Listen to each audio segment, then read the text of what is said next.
What happened was on Sunday evening, that was at about 8 o'clock, we discovered that the rain was falling. So at about 8:30 to 9, we discovered that flood was coming. Before 8:45, it became serious. And in my house here, the next thing we saw was the compound was being flooded. As if we were dreaming. The force of the water broke the closed door.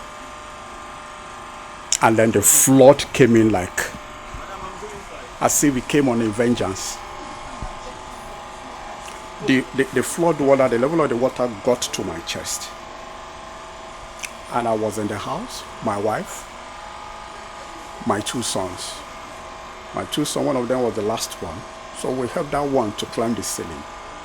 And my wife was the one who were trying to climb the ceiling also.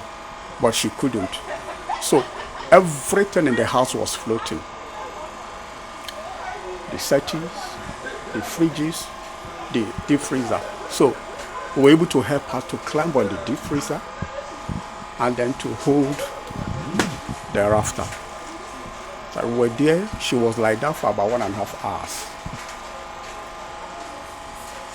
Before she just made a statement that God promised her that the waters of life will never drown her. And about 10 minutes after she made that statement, the water started receding.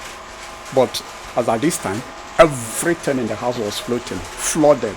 And you know, the flood came with mud, silt, and all manner of death. So that was what we saw. Before we know it, we had a loud sound. The fence collapsed, brought down this. So we were like that. Where are your two sons? My two sons, fortunately, an elder in my house, in my church, gave us one of the rooms in his house. So because you can see that you can't sleep here, you can't stay here. So we had to relocate. You know, the shirt I'm wearing is his own.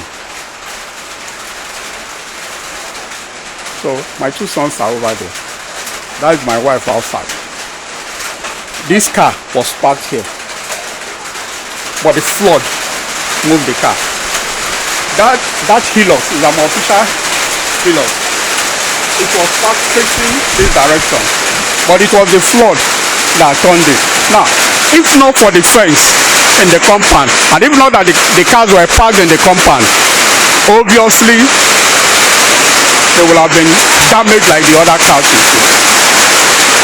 But our joy and happiness is that there was no loss of life in this family. But this incident claimed some lives, about 3 or 4 people as we had.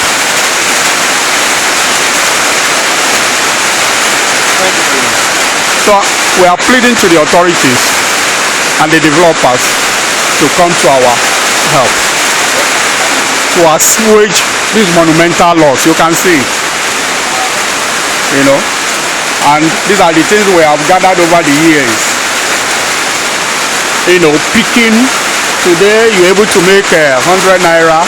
You buy this, you keep, and all those things. You can see documents. You can see the cars. Everything. We are standing now by the grace of God. And then when you look at this critically, you discover again that we are in the rainy season. The flood could come again.